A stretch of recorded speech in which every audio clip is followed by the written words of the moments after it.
What's good? What's good, beautiful people? This is your boy, Tone DeShields II from Chalk It Up Sports, where no matter if we win or if we lose, we just got to charge it to the game. Man, I am so grateful to see you guys on another Friday, TGIF.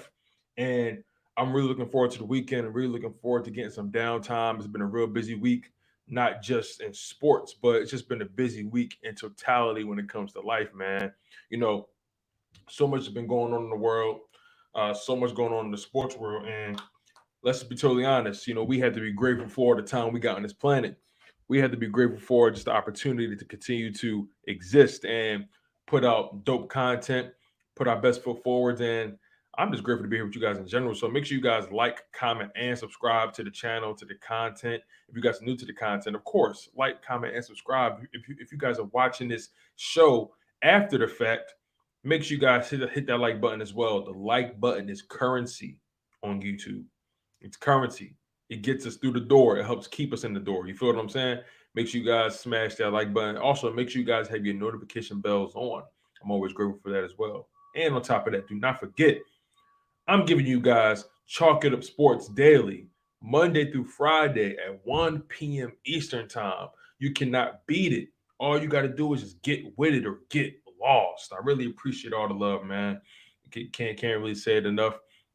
But, you know, of course, the Sixers have been doing their thing and they play on Saturday. But I want to start the show talking about the Philadelphia Eagles. And a story came out yesterday, something that we kind of foresaw, but it's still interesting to say the least, right? So let's hop right into it. And if you guys are just hopping in, hit that like button. Shout out to my man Shane Butler for being the first one to drop some words in the chat. If you guys are coming in, make yourself known. Make yourself known. Say hello. Say what's up. Say I hate you. Whatever it is you got to say what's good. But let's get right into it. As we all know, we have a wide receiver on our roster who hasn't really lived up to any sort of expectation. He hasn't been able to get off or be productive in any way. As a matter of fact, the guy has less than 20 catches for a 3-year career thus far. He's entering his 4th season in the NFL. And that player is J.J. Arcega-Whiteside, wide receiver for the Philadelphia Eagles. And he has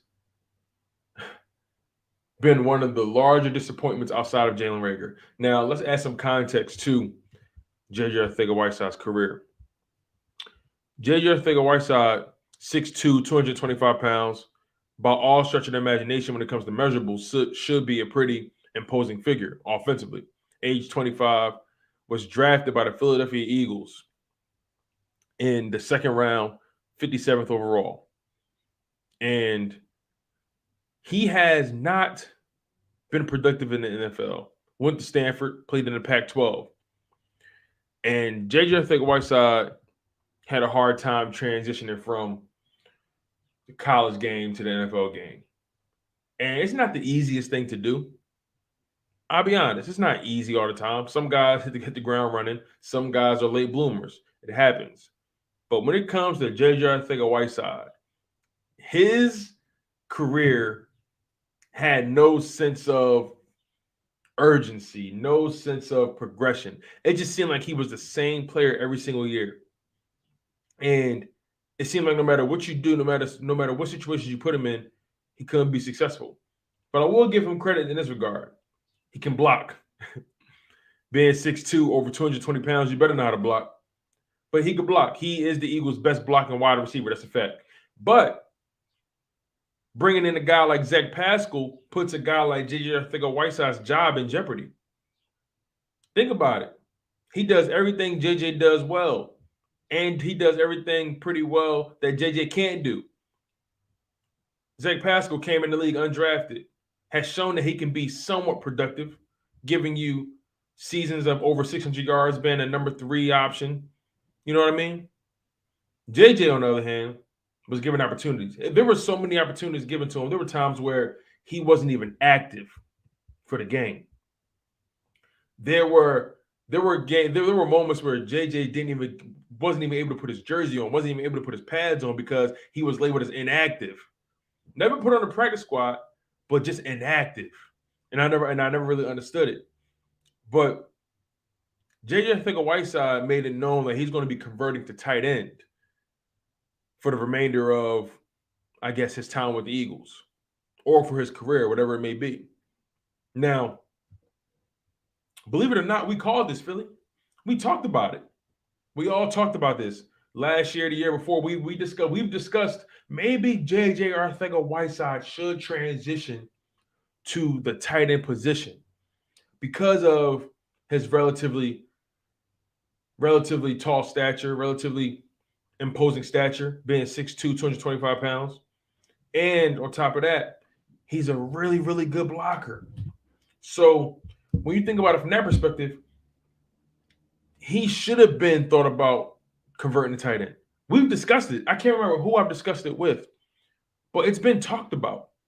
We put this tidbit in the air, and now it's coming to fruition. And I'll be honest, I respect the move. I respect the move from JJ's perspective because he's trying to save his career. He's trying to save his roster spot. And by bringing in a guy like Zach Pascal, that puts him on notice that, hey, your roster spot is far from guaranteed. And who knows? I don't know if the staff got in contact with him and said, hey, maybe this is something you should consider. Or maybe he got with his people in the offseason and said, look, JJ, you have nothing to show for your career with the Philadelphia Eagles at wide receiver. Throughout your entire career, you've accumulated 16 receptions, 290 yards, and 1 touchdown. Now, granted, he's averaging 18 yards per reception for his career. That's really good. But he doesn't have really too many opportunities to really make that number really plausible or really make that number carry any weight. But JJ, time and time again, has been a non-factor on this offense. And now he has an opportunity to rewrite his career. He's young still. He's only 25 years old, right? And when you're young, the world is your oyster. You have every opportunity to get it right as long as you don't screw up your relationships, as long as you don't come off as not being a hard worker. And that's the thing about JJ Arcega-Whiteside. He was never labeled as not being a hard worker. That was never his thing. He doesn't have the Jalen Reagor syndrome, where Jalen Reagor checks out some games and checks out here and there. Like, he doesn't have that syndrome. It wasn't ever a work ethic issue with JJ Arcega-Whiteside. Just for some reason, it wouldn't connect. For some reason, and excuse that, you guys, they cutting some grass outside my crib. But for some reason, things just couldn't connect with JJ Arcega-Whiteside. He had a hard time getting separation. He struggled going up against corners in the NFL. He struggled at the line of scrimmage. But putting him in that tight end position will probably allow him to take advantage of linebackers and their lack of speed. But linebackers are getting faster. Safeties are getting faster, more athletic. You know, a lot of these linebackers now are safeties, converted linebackers. You know what I mean? Does he have the physical traits to be successful in the NFL? Yeah, I would say so. 6'2", 220 pounds plus. But he just couldn't make an impact. And JJ has this final opportunity. He understood that he's not.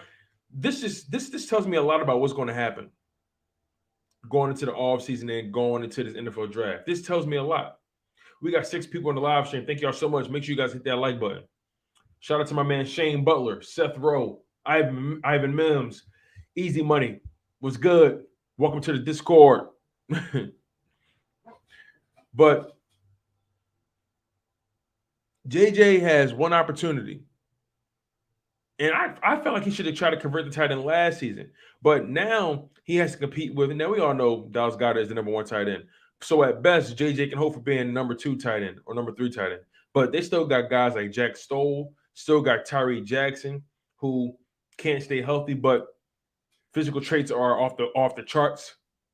And then JJ comes in. So let's be honest, the Eagles really don't have to draft a tight end. They don't have to at all.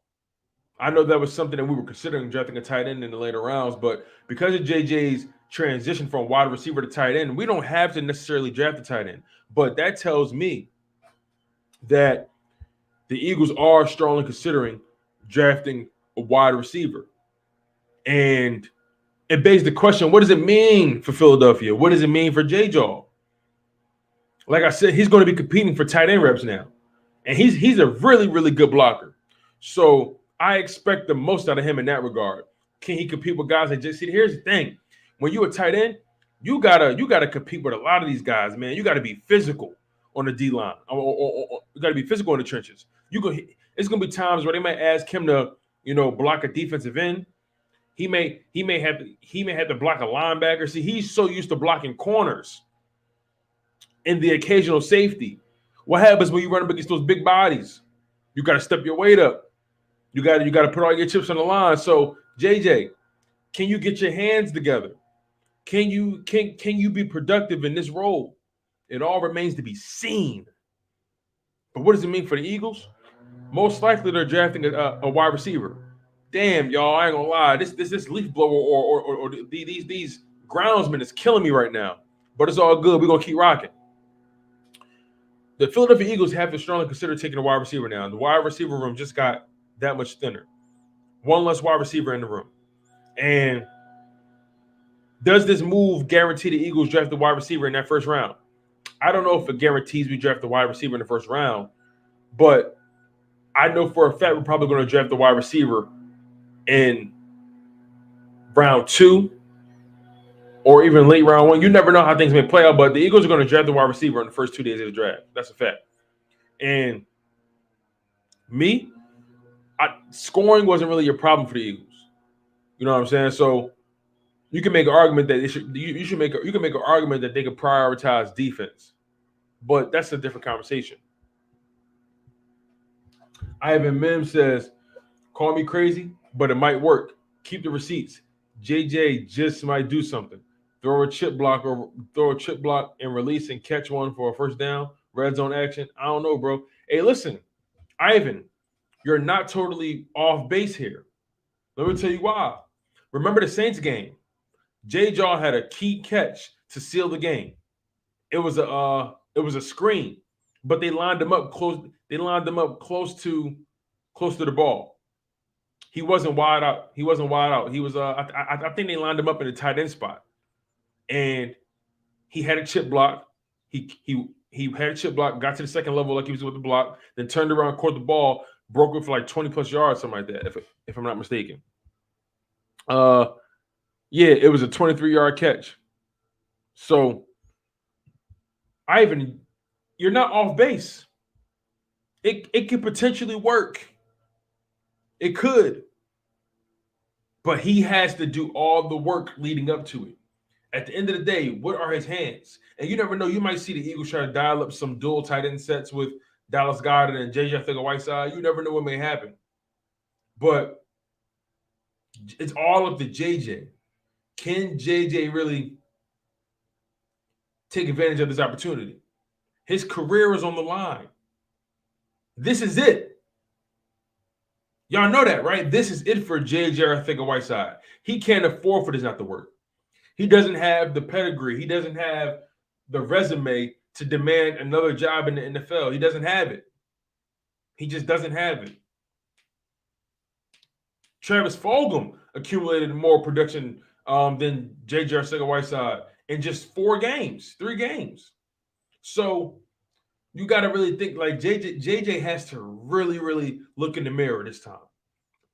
And I don't question his work ethic, but I'm really curious to see how this pans out. Will it pan out? Can it pan out? Another thing to think about it is Howie Roseman. Howie Roseman is very desperate to save face. He's done it with Derek Barnett, and he's done it, or doing it rather, with J.J. Arcega-Whiteside. JJ was a second-round pick. Derek Barnett was a first-round pick. Derek Barnett has had an underwhelming first 4 seasons with the Philadelphia Eagles. JJ Arcega-Whiteside. underwhelming career with the Eagles. And you can make an argument those two are bust. Well, is it possible to be a bust if you're a second round pick? I don't know. But they're both bust by any stretch of the definition. And J Jaw has no other option but to try any and everything. And Howie Roseman obviously is going to give him the window of opportunity to do so because Howie Roseman wants to look like a genius. Howie Roseman wants to look like the smartest man in the room. He thrives off of that. He lives for that. And look, maybe Nick Sirianni is the head coach to get J Jaw going. Again, J Jaw had a pretty impactful catch this season in that Saints game. Took it for about 20 plus yards. A key conversion that sealed the game. So I want to give credit where credit is due, but JJ still has a lot of work to put in. Chris R says, I watched his college tape and he really was so good. I would have never expected it to come to this for him. I hope they really tested him out at tight end as a blocker, not just thinking about mismatches. Very, very interesting point, Chris. But you're right. Playing tight end is more than just mismatches. You have to be able to have technique on that line. You have to have anticipation. You can't be jumping off sides. You know what I mean? It's all about form and footwork and getting the jump on guys. So, like I said, it's easy to block out of that wide receiver position. It's easy to block corners and safeties. But when you're going against them linebackers, them edge rushers that got, a plethora of pass rush moves or even, moves to just get past you to get the ball carrier, you have to be, you got to be stronger. J Jaw, he's going to have to get stronger. He's going to have to put on some more weight. He weighs 225 already, so we'll see how that goes. But I'm really curious to see how this pans out. Now, moving on to another topic. This one is directly correlated with the draft. I have a question. Are the Eagles unlikely to draft a linebacker in the first round? Do you believe the Eagles are likely or unlikely to draft a linebacker in the first round? Because if you ask me, they are highly unlikely to draft a linebacker in the first round. And I can tell you why. I can give you a few reasons. Let's be frank about this. Howie Roseman has never been one to invest in the linebacker position the way we'd like him to.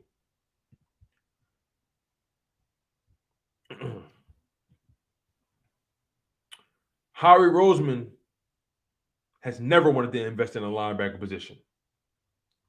As a matter of fact, when it comes to drafting linebackers or even investing in the linebacker position, it's like pulling teeth with Howie. It's like pulling teeth. Hey, Castro, what's good, man? Hey, listen, if you free right now, I could bring you in. You know what I'm saying? I want to pick your brain on some things. But let me know. Hit me up on Twitter. I'll send you the link.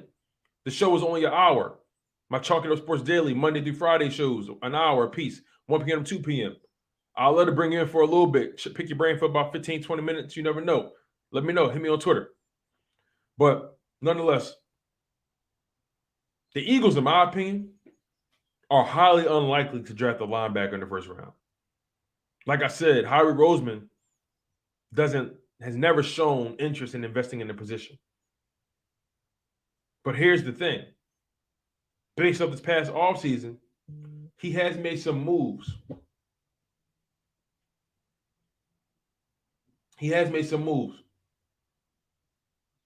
And I'm not going to sit here and pretend like Howie Roseman has done nothing when it comes to the linebacker position. He's done something. He brought in former linebacker from the Chargers, Kazir White. Most likely he's going to play that weak side linebackers. He brought in Hassan Reddick, who's going to play most likely that Sam linebacker position and could be an edge rusher. He specializes in being an edge rusher. But Hassan Reddick, in my humble opinion, was a huge signing. Huge. Underrated, if you ask me. Doesn't really get enough credit for that.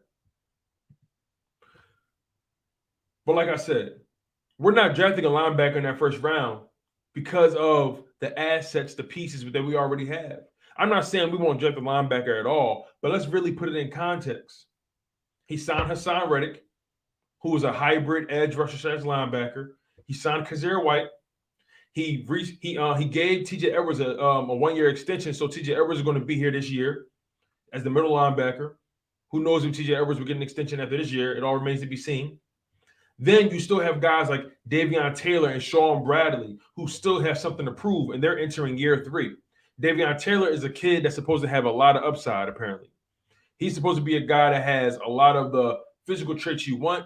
He just needs to stay healthy. Sean Bradley, he's been a very reliable special teams guy, right? Who knows if Sean Bradley can ever crack the starting lineup? You never know. But he's more so your prototypical middle linebacker. And then you got guys like Patrick Johnson and Jacoby Stevens, who we drafted recently, who are entering year 2. And those guys are still being evaluated. So when you think about it from that perspective, Howie Roseman has some young talent already at the linebacker position. What was lacking was continuity. What was lacking was people who had experience and skill and versatility. That's where Hassan Reddick comes in. That's where Kazir White comes in. Guys who have a proven resume of productivity.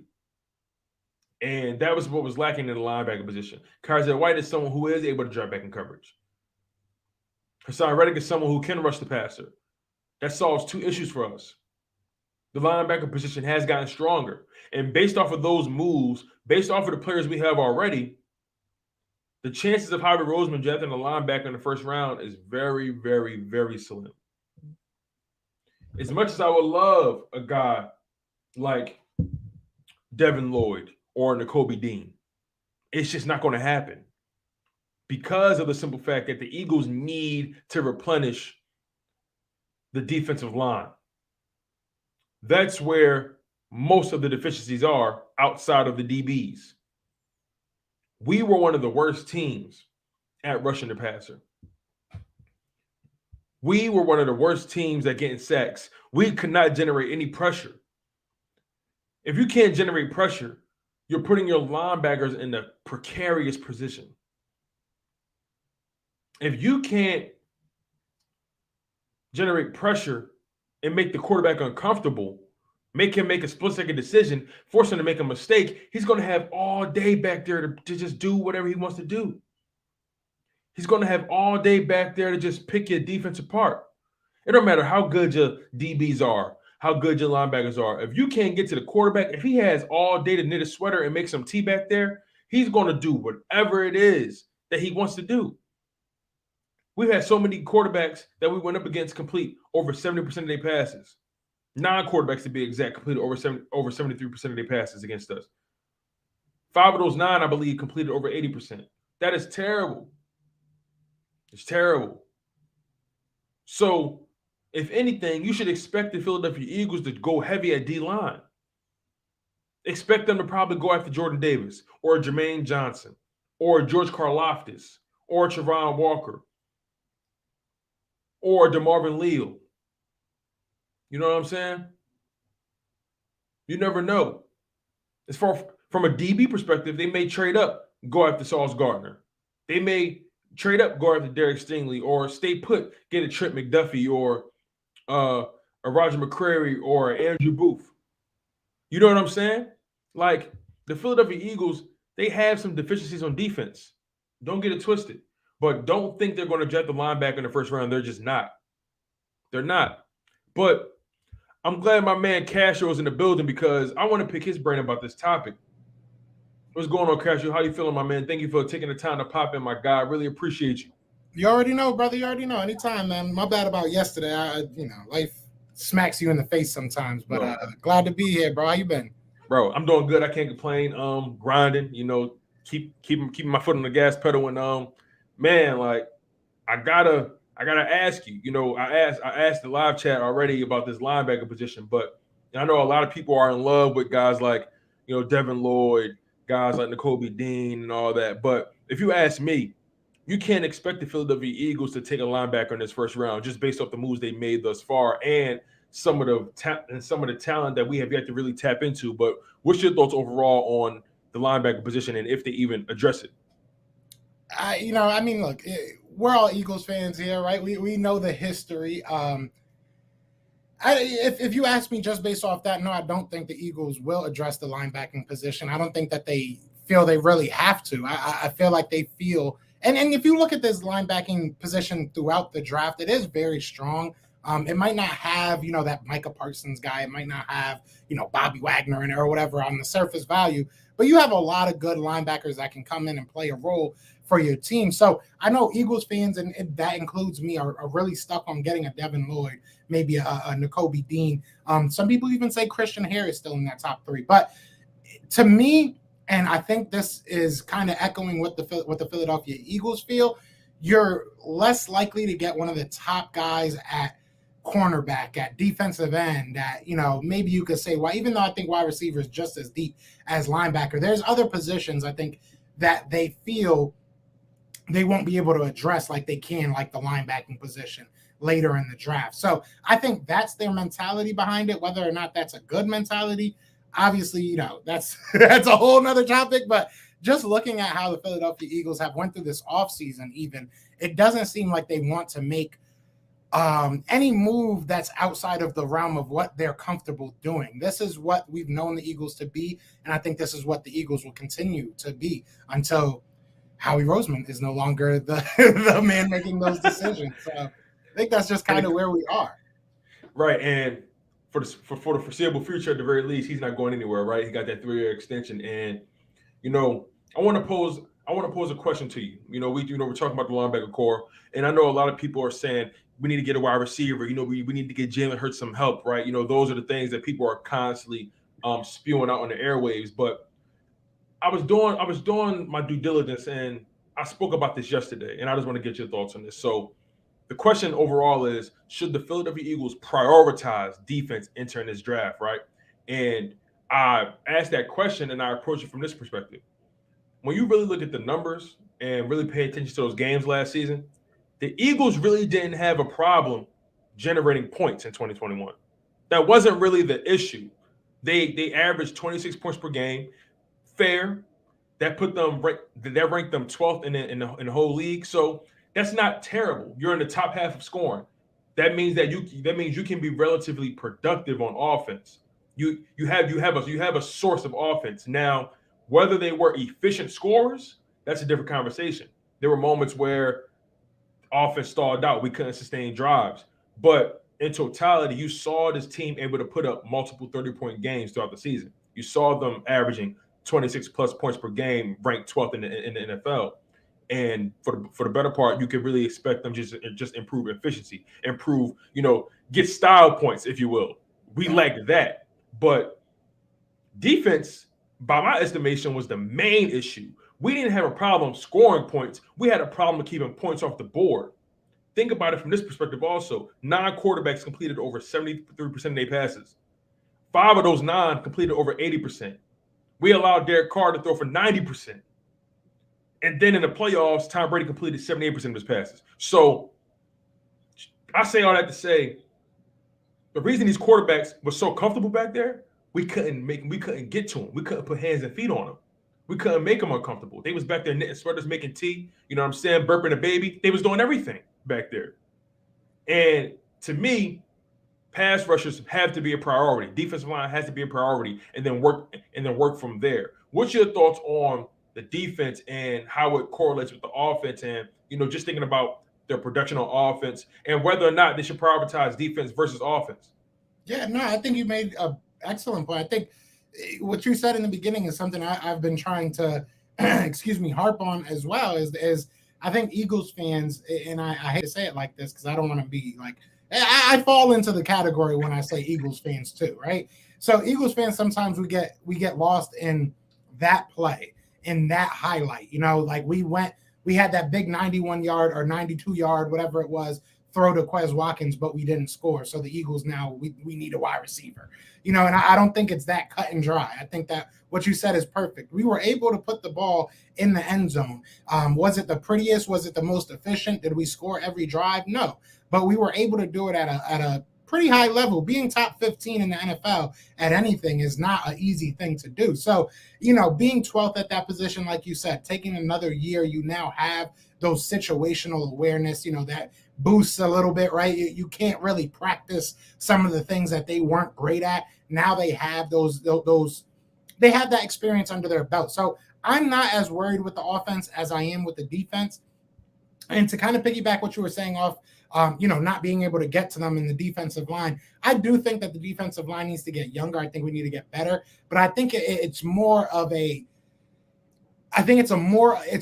whole than it is just a singularity piece. I think that you can sell me on anything on this defense. I've continuously said on the show, like, we're really bad on defense, and where we're good, we're really old. So you look at the Fletcher Cox. He obviously had a down year, but he's still very good, and he's obviously pretty old.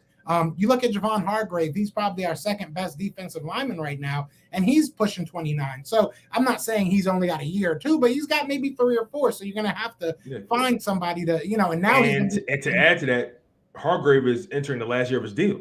Yeah, and now he's going to be taking on more responsibility, with the sense that we have that Fletcher Cox, this is probably his last year in Philadelphia at the least, maybe last year of football. You're going to be asking Javon Hargrave to come back on a deal that you're going to be asking him to be, let's be real here, right? You're going to ask for it to be team friendly. We're not no idiots. We have not overpaid nobody because we like them. That's not what we do. So We're going to ask him to come back to the team that didn't necessarily play him to his strengths till probably this year. And even this year was kind of a weird year for him. And then you're going to be that guy now. You're no longer having to the side of you an all-pro, all-world defensive tackle taking pressure off you. So now it becomes a question of, do you have anybody on that defensive line? Right? So I agree with you 100%. We need to get younger there. But you can make the same argument about linebacker and even more of a now issue, right? Like with the defensive end, I'm talking a lot of projection, a lot of what if this happens next year? What if this with the linebacking core? I don't feel comfortable with one of these guys. I love Davion Taylor. I love TJ Edwards. I like what Kaiser White, could be. But can I say that I feel comfortable with any of these guys being our number one guy at the linebacking position? No, I really don't. And then cornerback, obviously, again, it kind of parlays into what we were saying with the defensive line, right? You have one good player, being Darius Slay, who's getting old, also coming on, on the end of his contract. And then you have Devonta Maddox, who's 29, your second best player. What are you going to do with him? You can't really. We've seen him play on the outside, and I'm not saying he can't, hands down, never do it. But he's obviously better. He shouldn't be there. I mean, he shouldn't. Right? He shouldn't. Yeah. I wouldn't say he can't. I wouldn't say he can't, because he can. He's going to be bottom 15 instead of top 15, like he is right now as a slot guy. So you either bite that bullet or you find another guy. So you have to get younger at all these positions. So you have to prioritize defense. There's really no ifs, ands, or buts about it for me.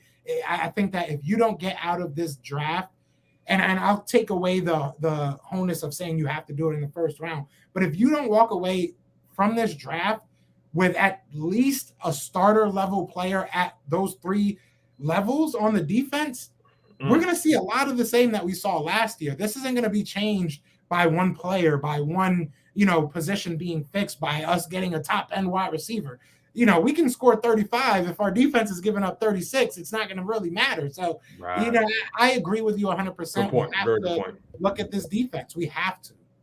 Right. Now, that begs the question, how effective will Brandon Graham be coming back off that Achilles tear? Because, BG, he's never been a double-digit sack guy, but his presence alone, his ferocity on the defensive line, what he brings from an intangible perspective, from a leadership perspective. You saw they were missing him on the D-line this past season. They were missing him. But what's your thoughts on, can he be productive? How much does he have within the tank? I think Brandon Graham and a lot of our defensive linemen outside of Fletcher Cox, to be honest, have benefited from our rotation, right? Like, we don't ask Derek Barnett to be out there for, 70, 80% of the snaps on a regular basis. So I do feel like he'll be productive. in terms of his career, he'll be productive. Like you said, he's not a guy that puts up a bunch of sacks. He's a guy that you can move along that defensive line. You can, he'll give you pressure. He'll get to but so is Derek Barnett, if we're being 100% honest. He just won't give you the penalties that Derek Barnett will. So I think he'll be productive in a sense of what he is. And I love Derek Barnett. And I think that what you said is more true than what we're looking for on the field. We're more looking for him to be that guy that is in the huddle saying, get your head out your rear end. Let's get this together. And people will listen to it. I think we sorely missed that last year. Obviously not having Malcolm Jenkins and obviously, losing Brandon Graham. I think that they put a lot of that pressure on Brandon Graham.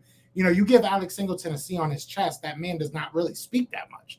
When's the last time you really heard him talk to these guys? So, he's out there, but he's not the guy. Fletcher Cox has never really been that type of guy that's out there being like, let's go. He's usually the guy telling Brandon Graham, all right, bro. All right, chill out a little bit. Right. You missed that. It's like that perfect balance. I get what you're saying. Exactly. So you missed that in totality. So I agree with you 100%. I just I see the little alarms at the bottom, and I always think it's like breaking news in the comments. Me too. I was like, oh, what happened? But no, yeah, I think that it's so many things that went wrong with this Eagles team, but it's to be able to make the playoffs through that. It gives you that, sense that you can maybe fix this with a couple players, but it's going to take a couple. It's not just that one guy that's going to come in here and fix it. So, but Brandon Graham, just to bow that up a little bit, Brandon Graham, I think he'll play well for us. I don't think that we should expect everything to turn around because Brandon Graham was here. It is huge to have him on this team. Don't get me wrong. And He basically said, he told us we were going to the playoffs last year, even though he was hurt. So I think that his voice is more important. I'd almost pay $10 million for him to just talk to our team every day before the game. At all. I was kind of surprised. I was kind of surprised they gave Fletch 14. I'm not one to count somebody's pockets. Get your coins, my brother. I'm like, do you? But Fletch hasn't really been the same. And Fletch is at that point in his career where he can't be the focal point of our defense. Like, he's not, in my opinion, he's not as effective as he used to be. Sure, now he can stop the run. That's never going to leave him. He can stop the run, but he doesn't get that penetration like he used to. Like, Javon Hargrave's weakness was stopping the run, whereas though he was able to get penetration, so they kind of balance each other out. But Fletch, this most likely will be his last year. And I guess I say all that to say, when it comes to adding some juice to this defensive line, adding some youth, who are some guys that you would love to see the Eagles bring in? Maybe guys that for example, okay, let's think about the first round, the 15th and the 18th overall pick. How do you expect, let me ask you like this, how do you expect the Eagles to use those two picks? And then what do you want them to do with those two picks? Yeah, there's going to be two totally different answers probably, right? Exactly. That's why I asked you that. I mean, first of all, to piggyback off the Fletcher Cox thing real quick, I just want to say, someone explained it to me like this, and it kind of made sense to me. Well, Chris McPherson explained it to me like this. He was basically like saying, if they didn't give him what he was making, he wasn't going to come back. Like, we weren't going to give him a pay cut, right? And we basically ate the dead money now so that we get the savings next year and beyond. That's how I was explaining to it. So it makes sense in that world. I get the $14 million. But yeah, I mean, I get it. I probably wouldn't have gave it to him. But anyways, to answer the question, how do I expect them to handle it? I do expect them to hope that a defensive end falls to them. And I wouldn't be surprised if somebody like a Kayvon Thibodeau or maybe a George Karlaftis, I don't know how high they are on him, to be honest, or if a Trayvon Walker or Jermaine Johnson are sitting there at 10 or 11, even though I've heard Jets want Jermaine Johnson. Wouldn't be surprised if we maybe try to trade up and go up there and grab one of those guys. I think they want a defensive lineman. I think that's always their MO. I think that they know how to evaluate those guys. They've proven to be able to evaluate those guys. No matter how much we hate Derek Barnett, outside of Marcus Jones, we haven't really missed that much on the defensive line spot. Like, we've picked some good players. Obviously, Marcus Smith, not Marcus Jones. Marcus Smith was just a linebacker that was supposed to be a DN that was just horrible. But we picked good defensive ends, so I think if they find a guy that they like, they'll go there. And then, much to my dismay, I do think that at the wide receiver, at the 18 spot, they're looking at wide receiver. I do. I don't want them to, but I think the way the draft is probably going to fall, they're still going to have 3 guys that they really love. You know, obviously we've had Chris Olave in here, we've had Pickens in here, and I think we had another wide receiver in here. Jameson Williams. So those 3 will most likely be there. You know, George Pickens almost most definitely will be there. You know, but those top 2 will probably still be there. I think that they'll make a decision to grab one of those, or they'll just trade back. How would I want them to take advantage of these 2 picks? Look, in a perfect world, I would love to, you know, take out a controller and start playing Madden with these guys, move up, you know, in the at the 15 spot, go get your cornerback or linebacker or whatever you think is the top guy in this draft, and then move back with the second pick. But realistically, I think we'll stay at 15, and I think we'll take the best defensive player. And I think that's the smartest way to go. I don't want to reach. Look, if you have Trayvon Walker there and you have Nakobe Dean, Devin Lloyd, and you have Trayvon Walker as your best player there, then go ahead and take him. I'm okay with that. I am cool with that. Take the best player on defense that you can. And then 18th, I still say go defense. I would love to trade back at 18 and get a safety, because I don't think you can get a top-tier safety in the later rounds like you can a linebacker, a wide receiver, and so on and so forth. But I also don't think 18 is the right spot for somebody like a Daxton Hill, somebody like a Lewis Kine, somebody like a Jaquan Brisker, somebody, you know, whoever you want to put there, Jalen Petrie. I think it's a little bit too high. Maybe that's nitpicking, you know, but I would love to move back to like 2022, pick one of those guys and get some late, you know, mid-round pick, something like that. So Dream World, you know, we're staying at 15, taking the best guy you can on defense. And then Dream World, we just trade back 5 to 6 picks, and we still be able to get one of the top tier safeties in this. Okay. Now let's shift to the other side of the ball. Now, we all heard the news about J.J. Arcega-Whiteside transitioning from wide receiver to tight end. What was your instant reaction to that? You know, honestly, I'm not even gonna lie. Instant. Me, Brandon, you know, and a bunch of my friends, we all are in a group chat, Eagles group chat, and we all joke around about how J. Josh should have been a tight end. So my initial reaction was, wow, is Howie like in our group chat? Is Howie listening to us? That was my initial reaction. But it was a lot of things. I'm not mad at the move, and I honestly just kind of did a live all about this. I just did a whole speech about this. I'm not mad about the move. I'm not mad that he's moving to tight end. I'm mad that yet again it feels like Howie Roseman just refuses to admit he was wrong about anything. We've seen this so many times, and it's just frustrating, and it's annoying, and it's like, do I hope that he plays well at the tight end position? Sure. Absolutely. I hope that he plays well. I mean, it helps us, right? Yeah, exactly. But it's like, come on. Like, how many times are you going to continuously – you know, this is what it feels like. It feels like he kept on trying to fit the round peg into the square hole, and now he's realizing, oh, shoot, this is round. So he put it back, and now he picked up a triangle one and was like, now let me try and fit this one.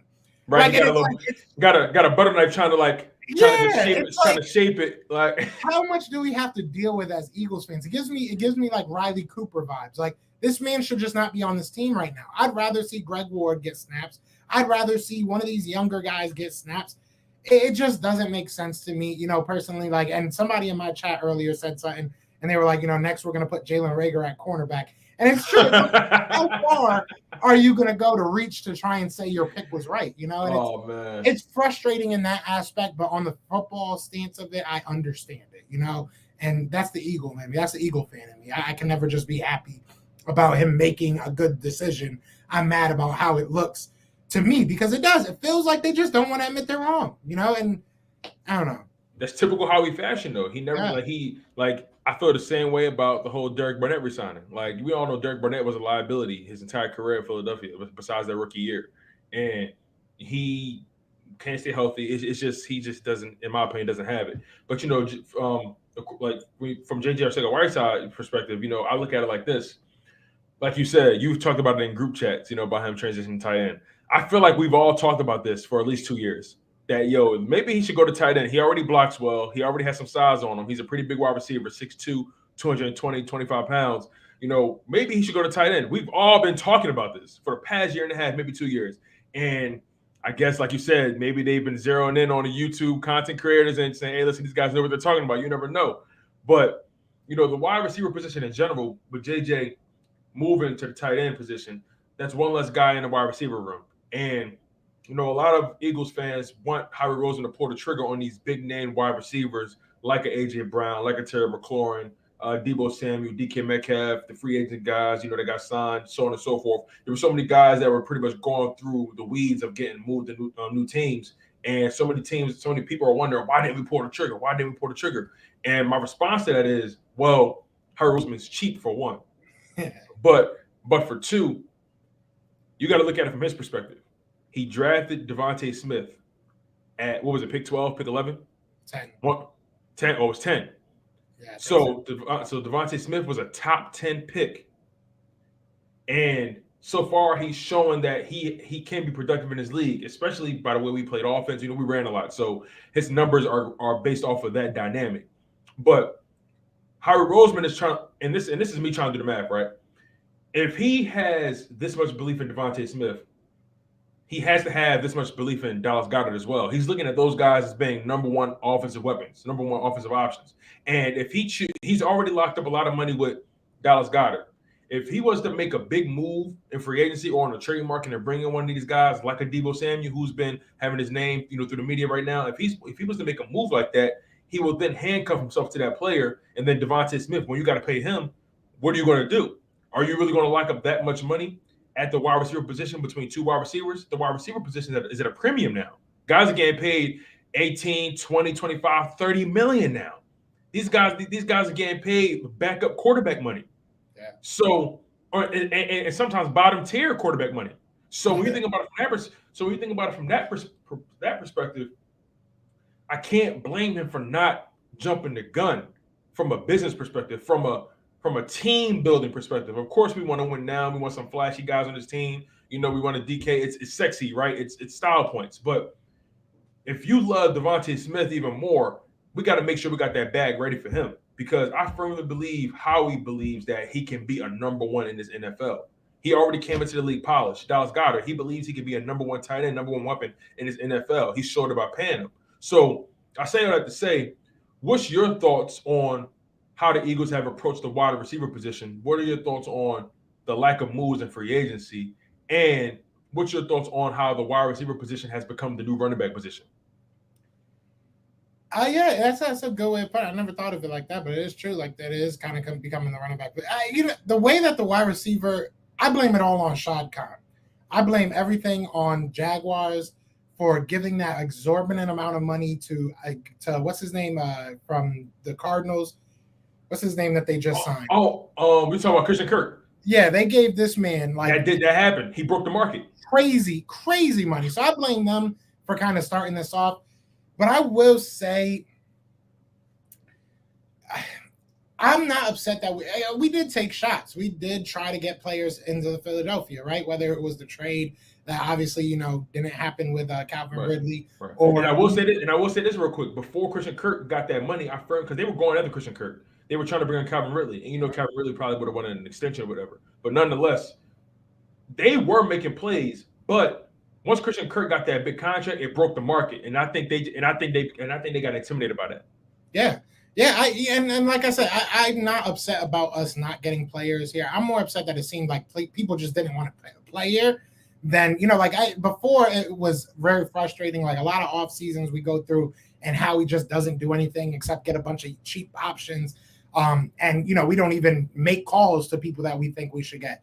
This year was kind of the opposite, and I didn't know this pain, right? Like, I knew the pain of not even calling people, not even trying to get people to the Philadelphia Eagles, but I didn't know the pain of trying to get people to the Philadelphia Eagles and basically everybody just saying, "Nah, I'm good." But it begs the question: do they just not want to play for Philly? Is it Howie Roseman being cheap? Is it they see what quarterback they're going to play with, because that does play into I'm not trying to sit here and be a hater of Jalen Hurts. I know everybody loves to say that. No, I got you on that regard because let's be totally honest. Let's think about the Philadelphia Eagles from a bird's eye view. They're a team that made the playoffs. Okay, they have some promise. They have a young head coach who shows some promise. Okay, but how did they get there?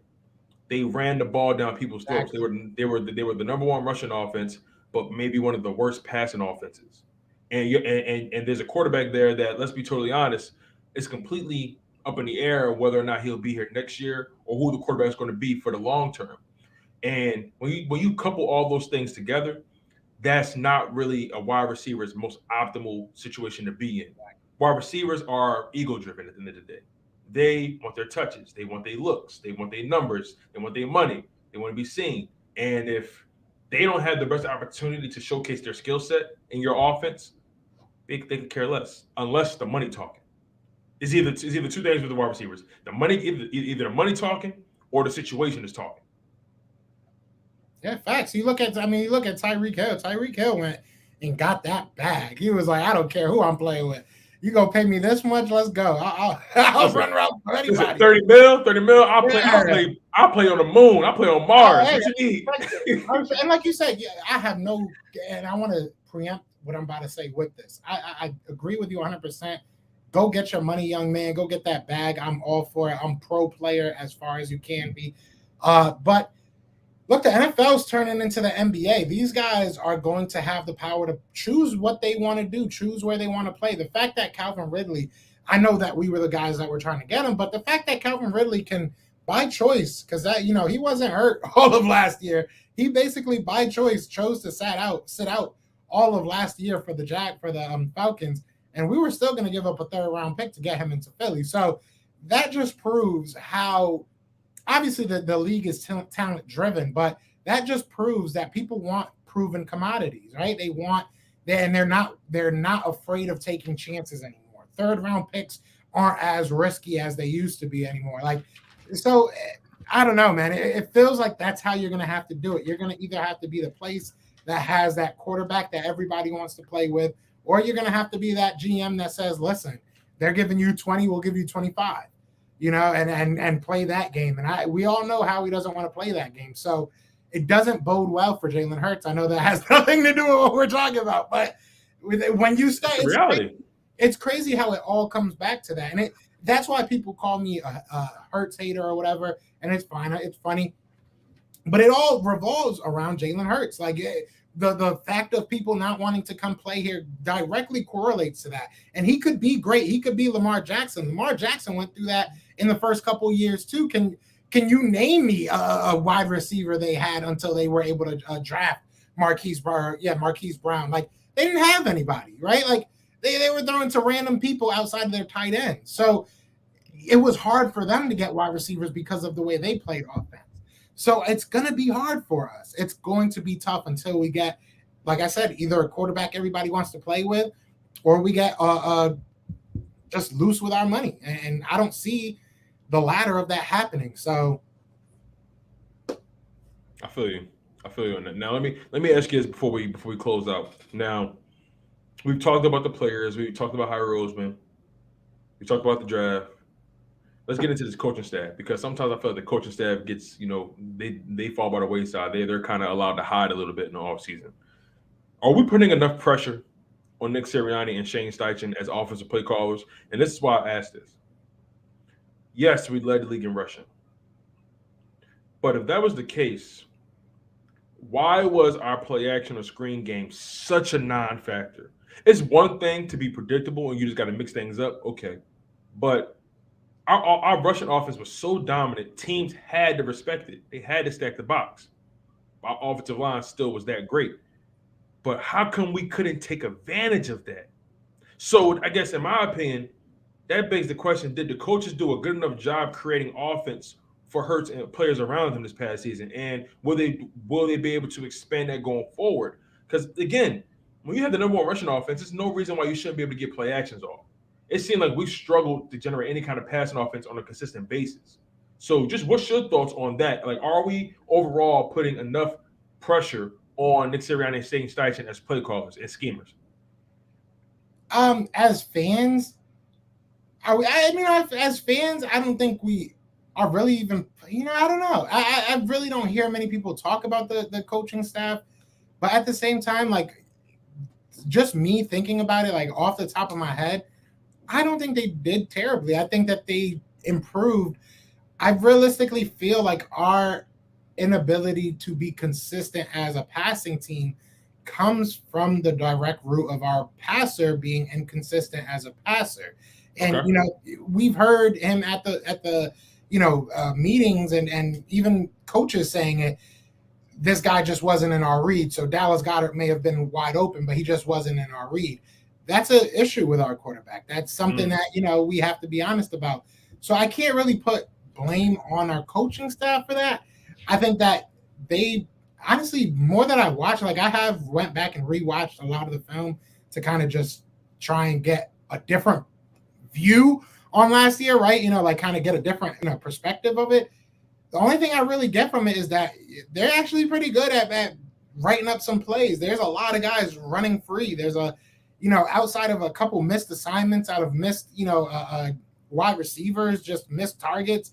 They put together some really good plays. Their situational stuff isn't that great. Like their goal line play calling was pretty atrocious, if I'm being 100% honest. The fact that they scored as much as they did is actually kind of impressive. But yeah, I think between the 20s they put up some good plays. They drew up some good plays. I think, like I said, that they need to get better at their red zone efficiency. And I think Jalen Hurts just needs to get better at and quicker at going through his reads. It's a progression thing. If you put out 3 options and you're only getting to your top 2, I can't blame the coach because the third guy was open. That was part of your read, whether or not you like. I feel like they babied Jalen. I really do. I feel like they were like, only look at these first 2 guys because we don't think you'll get to the third. That's interesting. That's really interesting when you think about from that perspective, because in my opinion, he has no other option but to improve. He has no other option. Now the question becomes, how much will he improve? I think we all believe he will improve, but the question is, how much will it be enough? Will he have a long enough leash or enough grace from the front office to be able to get to that next step? And that all remains to be seen. And how much will he want to get paid? That's a big thing too. I mean, if next year comes and he's like, listen, give me 10 mil, I'll be your backup and I'll figure this out, I would be cool with that. You're 24 years old next year. Like, all right, we'll give you 2 or 3 more years to figure this out.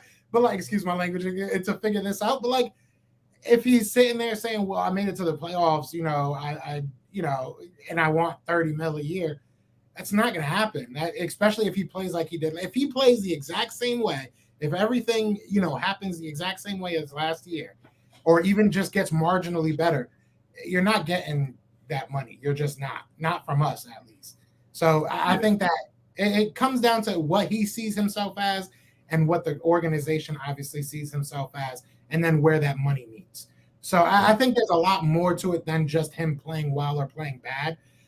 But, because backups are important in this league. And as Eagles fans, we know that better than anybody. Jalen Hurts is if he was a backup right now, he'd be the best backup in the game, hands down, right? So if we did move on from him as our starter and we're to get a starter in here, and we said you're going to be our backup, and he played like he's been playing, I think he would be willing to accept that for a while. He might not, but I don't think that there will be many teams out there saying, listen, no, come here and be our starter. Like, Seattle's probably going to figure it out sooner than later. Who else needs a quarterback? Maybe Detroit. They're probably going to figure it out this year. Carolina. Maybe Carolina. They'll probably figure it out this year. You look at maybe a team like the Rams. Maybe the Rams want to take a chance on him because they don't have draft picks. They don't have the money. And maybe they say, all right, we'll take you, and when Matt Stafford's done, we'll throw you into the field. But can he handle what Cooper Kupp is? Can he handle what that offensive weaponry? I don't think he can. So when you really sit there and look at all the options outside of the Philadelphia Eagles for Jalen Hurts, there's not many. And if you look at the options outside of Jalen Hurts for the Philadelphia Eagles, there's a bevy. So, it gets to the point where does Jalen Hurts maybe need us a little bit more than we need him? Maybe his best option is to go the Kevin Cobb route where he develops and then he gets to a point that we can ship him out for a third round pick, and he can really be given a chance to start somewhere else. Right now, I just don't see him being able to make any demands when he goes to Howie. I think that right now we hold all the chips. Like, listen, man, nobody else is going to really give anything up for you. So, and you're under contract. So what do you want to really do? Do you want to be a free agent and take your chance that you get probably the same contract that we would give you, if not lower? Or do you want to just stick it out with us and see if we can't make something out of you and go from there? I mean, no, I feel you on that. I feel you, man. And on that note, bro, I appreciate you for coming in on such short notice, man. Like, the conversation was amazing. I'm really glad you took the time out, bro. Like, this was definitely a dope conversation because we touched on so many aspects of it. And, the draft is really right around the corner. The draft is a week from today, basically, next Thursday. And are you going live for the draft? So I'm actually going to be working. I'm going to be I actually work with JKid. I work with JKid Media. So okay, that's dope. Yeah, so I'm going to be out in AC on Thursday working with them. We got like this pre-draft day event, something like that. So I'm gonna be out Ocean's Casino working with those guys. That's fun. Yeah. So that's pretty exciting. I started working with them in March. I started working for them March 1st, and man, it's pretty exciting, man. I'm really enjoying it. Work from home, and it's pretty cool, man. Just building that network, continuing to build that. That repertoire, and just staying busy, man, while I'm still building my own thing. So you know how I go, bro. Just constantly just putting that grind in. Yeah, I respect that. I like that, man. Hey, congrats, bro. Thank you, man. I appreciate you, man. But Castro, my guy, I appreciate you. I definitely got to bring you on another time, something a little bit more organized. But but other than that, my guy, you take care, bro. I appreciate you. Yes, sir. God bless, man. Thanks for having me. You already know. Oh, man. Shout out to my man Castro from Philly the Podcast. Make sure you guys go subscribe to Philly the Podcast on YouTube. Those guys are putting in amazing work. So much content, so much NFL draft analysis, so much film analysis. Just dope opinions. Castro's a real good dude, man. One of the guys I respect in this game for sure. But this is to show you guys, this is what Chalk It Up Sports Daily is going to be giving you. We're going to be putting in that work. You might have surprise guests. If the energy is flowing, you never know. But man, oh man, I got to say, without a shadow of a doubt, I truly am grateful for the team we're building over here. I'm grateful for all the energy you guys provide to the show. And I don't take it for granted, if I'm being completely honest with you. And that's just how I see it. But like I always tell you guys, make sure you guys lock in on Chalk It Up Sports Monday through Friday at 1 p.m. Eastern Time. I'm your humble host, Tone DeShields II from Chalk It Up Sports, where no matter if we win or if we lose, we just got to charge it to the game. One love, stay humble, stay healthy, and most importantly, stay hungry.